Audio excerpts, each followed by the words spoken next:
There was a point where there was an issue with Jonathan Ross and Russell Brand where they did something funny on the radio and ended up having to apologise to politicians. And politicians were raising the point in the Houses of Parliament.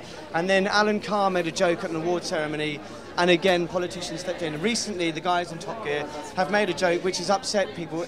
Surely it's got to a point now where comedians shouldn't be apologising to politicians when comedy has got to be the last form of anarchy, surely. Yes, I think we had a problem you're referring to. You're being very diplomatic, not mentioning it, but I think it was Nick Clegg was going on a diplomatic mission and felt that we may have jeopardised something because of what. I just think the idea of three idiots making a stupid joke will actually affect the foreign policy of this once great empire-building nation is preposterous.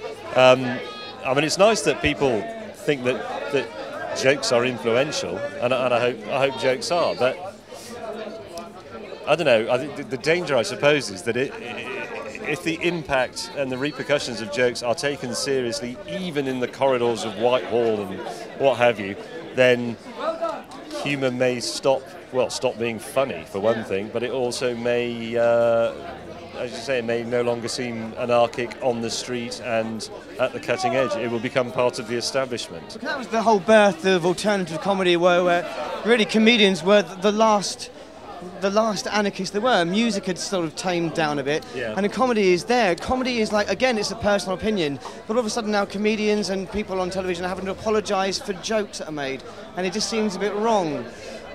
Do you think that you and the guys in your show will end up having to go, well, okay, hands up, we apologise for our jokes, and will you think more in advance about the jokes you make now?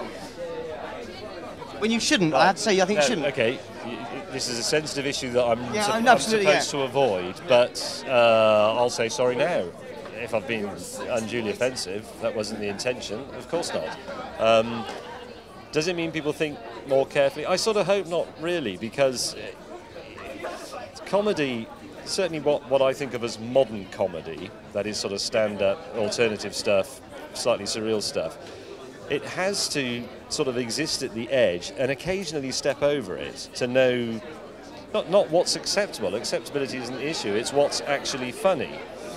And things that are in the avant-garde of funniness, because humour changes over the years. I was in a building the other day when I was looking at some old cartoons from the 1950s, and they were about national service, and you can see that they must have been funny in their time, but they're not funny now because humour has changed and it's moved in another direction and it's moved outwards, and we need to know where that edge is.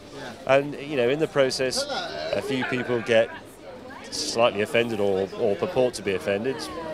So be it. In the pioneering surgery and medicine, some people end up worse off than they were when they went in. God, I'm digging a big hole. Let's not go that way. Let's not go down there. I mean? That's the nature of progress, and there has to be progress in comedy like there is in aviation. Everything. Yes. And it's got to the point where it's ridiculous that people are having to apologise for stuff. I shouldn't have mentioned hair because you haven't got it. You see, I've already done something. Now I'm offended, and I think you should apologise. I'm sorry. No, go away. I've had enough. Right.